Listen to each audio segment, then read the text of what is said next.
You know, my introduction has always got to be loud, and you know, I want y'all to feel like you're here with me and feel my energy. So again, like y'all already know, I'm on vacation. I'm out here in sunny southern Florida. That's why my hair is looking like this, because I'm about to jump into this pool behind me. But before I get there, let's do a little talking. Let's do a little talk. You know, a sip and talk. You know what I mean? So over here to my left, to y'all's right, my left. This is my good friend, Deidre Richardson, Esquire, lawyer extraordinaire. And what I really kind of want us to talk today about, because she's got very little time with us today, because she's a busy lady, y'all. She's a real busy lady. Now, again, what happens with us as women is we never like to big up ourselves, right? Big up. We don't ever do it, right? That's like a real man's trait. Like, oh my God, he talks so much about himself. Well, I'm sure you guys already know, I consider myself all things extraordinaire. And so as such, let me big up my girlfriend here to the left. So me and this young lady over here on the left, we met our freshman year at Georgetown a long time ago. Don't y'all be quoting me on my times and my years. You know, like we said, ladies, we don't reveal our age. We just season nicely. And we met in undergrad our first year. I still remember this, she had straightened out my hair real nice, and she had spent like 3 hours doing it. And then the rains came and I ran outside and I got my hair wet. And she literally was like, I will never do this again. Why would you do this, right? And in my mind, I was like, but it's raining. And she's like, it took me like 3 hours to do your hair. And it's like, okay, fine, whatever, my bad. Anyway, so we finished our undergrad together, and then we both went to law school. We went to different law schools. She went to a law school where she paid for this. I went to a law school where they paid me to go. And then while she was in law school, she also got her business degree as well. So she was able to graduate from law school with a double degree. I got my business degree these last couple of years here in Kenya doing this business school, right? So anyways, what I really kind of wanted you guys to learn from her is kind of how she kind of got to where she's at. And she's going to let you guys know. And if she don't let you know, I'm going to let y'all know. She be doing it, y'all. She be doing it. Like, there's regular lawyers, right? Like, there's levels to this, right? There's levels to everything in life that we do, right? And depending on your exposure, your experience, and what you're really trying to get out of this life, there's levels to this. And right now, what you're seeing here to my left is a Black female attorney in America doing the work that maybe 1% of lawyers ever do.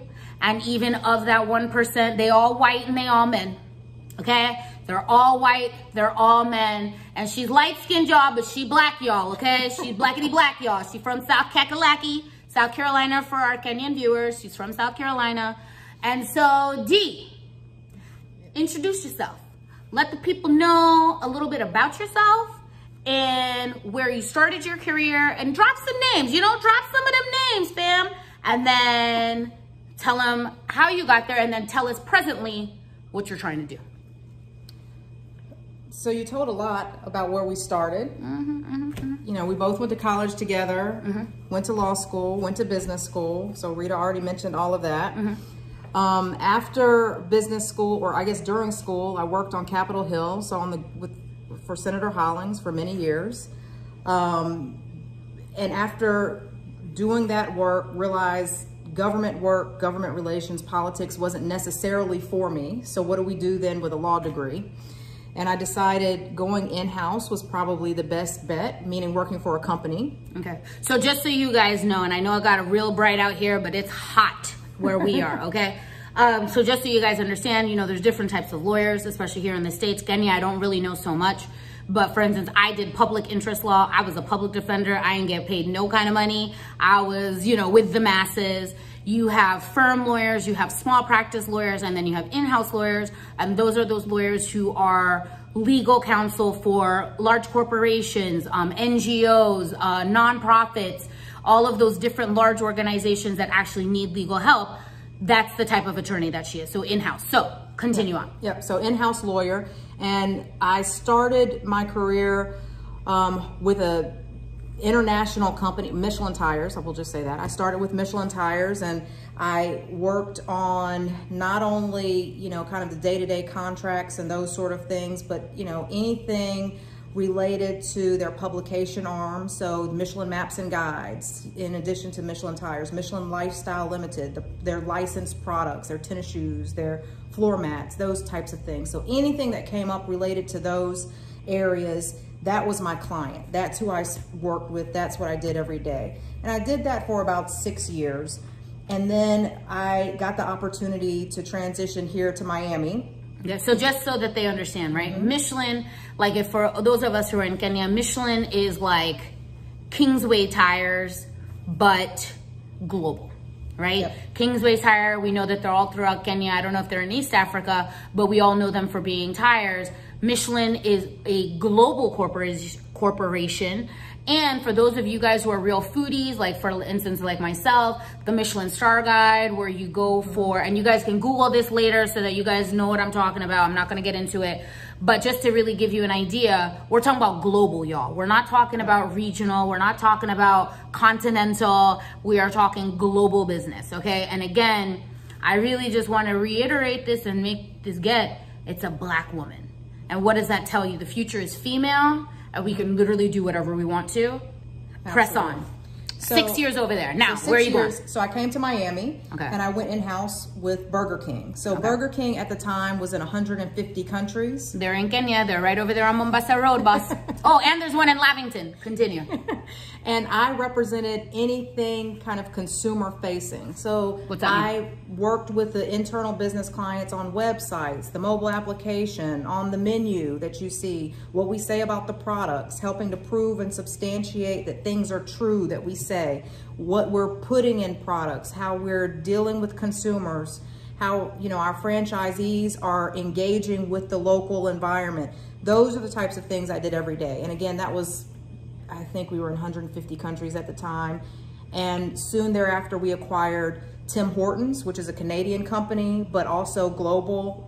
They're headquartered in Canada, but global company. And then a couple of years later, we acquired Popeyes chicken. So I represented all 3 brands in these areas. And I had a team of people that worked under me that supported that work. And so it was great and fascinating. Why was it fascinating? Why? Burger King has been owned by a private equity firm for a number of years since I was working with them. And so they're very aggressive. They're very much about profits. They're very much about reducing expenses. And so it was very dynamic in the sense of being a lawyer, but working in a business and making sure that we are making sure that the business functions most profitably, most efficiently, making sure we have the right people in the right places around the world. And that's exciting work. It's just, there's a passion and there's a pulse to it. And so it was great opportunity for me. And it was a growth opportunity and allowed me to manage a group of people. It allowed me to work with folks all around the world. It allowed me to, you know, be engaged all day, every day with strategy, decisions, finances, you know, reporting up to our, meeting with our CEO routinely and our other executives just to make sure that we're making the right decisions for the business. So it was great. It was great. And, you know, I was there for... So now if somebody like me, a little nobody, we wanted to come and hire someone like you with your expertise in this area, what's it going to cost us, fam? What's it going to cost us? A lot. Just kidding. You remember how 21 started? A lot. Anyways, I digress. Continue. And from there, I moved on to an apparel company. And we owned, you know, we had 3 different brands, and we were largely in North America, so Canada, Mexico, United States, but also had presence, you know, externally, internationally. And that was great. And in that role, I had the opportunity to move up to general counsel. So in other words, what that is the head of legal, the head of compliance, the head of risk. I manage environmental health and safety and compliance. I worked with the board. I was company secretary. So all of this is great working, you know, from an in-house perspective. And it paved the way for my current role, which is with a global home services, commercial and residential home services provider in the same sort of capacity. So we're a publicly traded company. We tell the people what that means, a publicly traded company. So we have stock that people can buy and participate in. We're not private. We have a board, you know, that manages us, that we report up into. And so I work with the board day to day. I make sure that we are doing everything according to the US and international laws and regulations. And when you're publicly traded, you're very scrutinized because people's money is invested, right?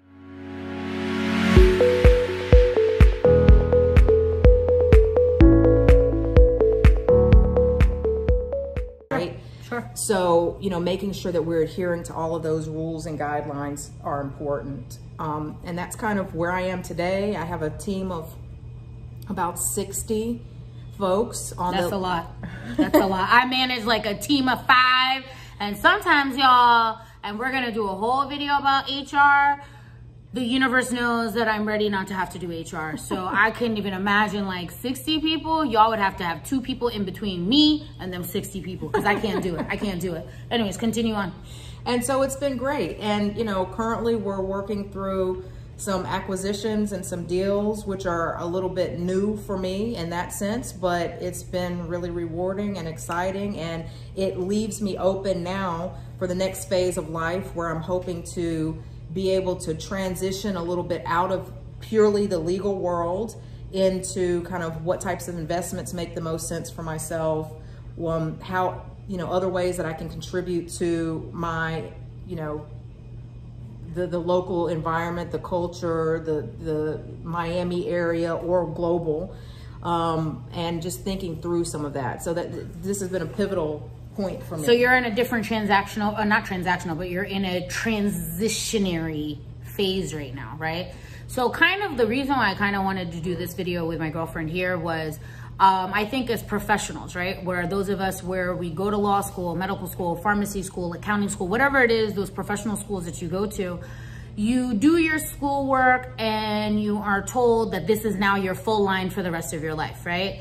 And as with all things in life, right? Things change, things, how we want to do things change. And now how do you get the balls to move out of it, right? Like for me, I moved from the States to Kenya. I moved from being a lawyer and an advocate in Kenya to being a business owner. And I moved from an advocate in the States to being a business owner in Kenya. I get asked all the time, Rita, how'd you do it? How'd you do it? How'd you do it? So why don't you give the people an idea of kind of maybe some of the challenges that you've had to deal with as you are now slowly getting into this phase of moving maybe out of doing so much of the law stuff and basically moving from being a working lawyer to being an investor, right? Because in essence, that's what we're talking about, right? Sure, and I don't think they're mutually exclusive, by the way. Right. So, you know, it's interesting. I love what I do on the legal side of things, but when I'm thinking about my family and my career moving forward and what's gonna be best, I have to come up with what are gonna be my 7 streams of income. I have a great job that pays me well, and I can live off of that forever. I can support my family and we can do wonderful things. I can travel and I can, you know, eat in Michelin star restaurants, do all of those things. But that to me is not sufficient for leaving a legacy behind. And so you have to really think about what else can I do to enhance that from a financial perspective. So tell me about this legacy thing. What's that mean, right? Because usually when we think about legacy, that's generally like a man type of thing, right? Where I want to leave some for these kids and I want my name to be known. Tell me, what does that mean to you as a Black woman? What does that mean to leave a legacy and in the arena that you've been doing it in? So I don't have any kids. So it's not so much about leaving something for my heirs. Yes, that's important. I have stepchildren that, you know, we want to leave something for and that sort of thing. But more importantly, it's what can I do to set myself up, number one, so I don't have to do this day-to-day grind every day, right? So what can we do about that so that in, I don't know, call it 10 years, I'm transitioning out of this hustle and grind that's all day, 14, 15 hours a day, into more passive income. But also, how can you impact the society, whether it be local or larger than that, so that you can benefit other people's lives, right? So that's something that's important to you, to make sure that in this legacy leaving, it's not just for yourself, but it is for that greater community. Who is your community? So, and that's something that I'm looking at. So I'm looking at larger community. It doesn't necessarily mean Miami, because that's where I am. It could be Kenya. It could be Kenya. It could be internationally. But really it's about, when I look at myself as a Black female in the United States, how do you help others who may need a leg up, that need a benefit? And I think there's something to be said for being able to give back in that way. And maybe it is owning businesses and hiring folks, and maybe it is training, and maybe, you know, maybe there are other resources that you can provide, or skill sets, or a number of things. And so I'm still working through some of that, but to me that's important as we leave a legacy. Got it. Got it. Are you scared? Yeah. But that's okay. Tell us about it. No, tell it, because, you know, this is the other thing. And I think I'm kind of also, again, learning it, and y'all kind of know, like, the whole point of this channel is that I want y'all to kind of go on this journey with me and kind of see just kind of how it is, right? Because everybody has ideas. The next step is, from that idea, is to have a plan and a strategy. And the hardest and the most crucial is the execution. So are you scared? Because sometimes that fear, it might be overwhelming, or is it a power motivator? Tell me about that. So I think it's easy to be afraid. Sure. And it's easy to allow fear to stagnate you. Sure. I think you have to just sort of press through it, meaning fear isn't going to kill you. Fear isn't what's going to stop you. Fear is not going to be the thing that is going to make or break you. So you have to push through that. You have to look at fear as like, this is just a feeling. It's an emotion. It's not a real thing. Facts. It's not based on anything other than this made up thought in my mind that you're not good enough, or others are better, or I don't know what fear is based on, but those are some of the thoughts, right, that come into mind. Sure. And when you sit back and you think about it, none of that actually makes much sense. So if I say others are better than me, others are more qualified, and then I look at myself and I'm like, well, shoot, I've done a lot, and I've done a lot of great things. So that actually doesn't make sense. So you can't let that immediate fear overcome you to where you can't keep moving forward. You've got to use it as a motivator. And it's important to realize that fear is just a feeling. It's not, you shouldn't let it consume you or guide where your action should be. You have to take a step back and look at things a little bit differently. So how do you deal with conquering that fear as you now transition into a new phase of your life? How do you conquer it? What do you do? Besides having some wine, y'all.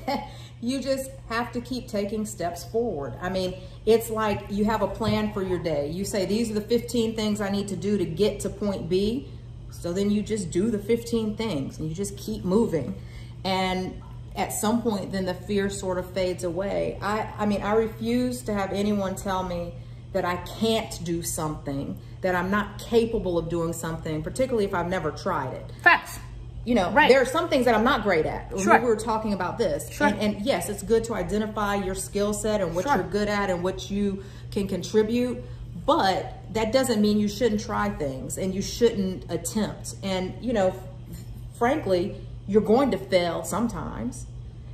Failure is growth, though. It is. Right? Failure is growth. I failed a whole lot of times. Now, I might not be as vocal with it, right? However, the failure is what allows for you to change how you're thinking, how you move, what are you doing, and all of that, so it's not a big thing. Yeah. So now my girlfriend over here, look, because work don't never stop. Imagine she's going to the airport to go and do a interview because, like we said, she's transitioning. So before we leave the good people, what's something that you would have told your younger self that now that you've learned that maybe when you were in your younger self, like, don't worry about this, don't do that? What would you leave with our, especially our female viewers? What would you leave for them? Don't doubt yourself and always just continue pushing forward. So if there's something that is truly a passion of yours and you really want to experience it, do it. I mean, I'm not saying do it haphazardly, right? But plan and do, right? Planning and doing, planning and execution. Execution is the hardest part. Execution is literally the hardest part. But I mean, now it makes sense when they tell you, right? Just do it and just get started. Yeah. So is there anything else, you know, like I said, y'all, this was going to be a short, sharp, and sweet little situation, but I think it's really important to be able to hear different perspectives from different things. Our personalities are very different. However, our base philosophies are the same. You know, you guys have heard me say it. It's like, just keep doing it. Just keep moving, keep moving, keep moving. Something's going to fall into line. But the minute you get scared and you sit still, don't be mad that nothing happens. Yeah. Go ahead. You were about to say something. I felt it. I was going to say, what I've realized over time is, and it's going to sound kind of obvious when you say it, but sure, every little step moves you a little further. So while you may not think you're doing a lot in the interim, I can take a step and look back and say, over the past year, I did a lot, even though it doesn't feel like day to day I'm doing a lot. Mm-hmm. So I think that's an important takeaway, that you are moving and you are making headway, and eventually it adds up to a lot, even though in the moment it might not seem that way. Might not feel like it. That's true. And that's important, because it helps keep you grounded, and helps eliminate some of that fear, and helps you to take a pulse check on reality about how far you've come and how far you need to go, but you're always moving. And I think that's important. It is important. It's super important. And I think we forget about it, especially in an age where everything is instant gratification. Mm-hmm. Especially in an age where you just think, it's like, well, I just did this for 1 year, so I should be getting millions of dollars. It's like, who's giving you all of that? You better put in your work, you know what I mean? And so I think that's actually a really great takeaway. And I think it's something that can resonate with our viewers. So, good people, Deidre Richardson, Google her. She pops up. She gonna pop up. C-suite. Again, Google it. Y'all don't understand it. I had to learn. I ain't know nothing about it till I met her. And she's like, Rita, do you know what this is? It's like, no, I don't know what this is, okay? I'm a public defender. We don't do C-suite, okay? However, here we are. So, guys, like, subscribe. Tell your little friends about it. TIA Marketplace, you already know. If there's anything that you guys want to ask her, hit us up in the comments, and I'll make sure that she gets back to you and she'll let you know. Until then, good people,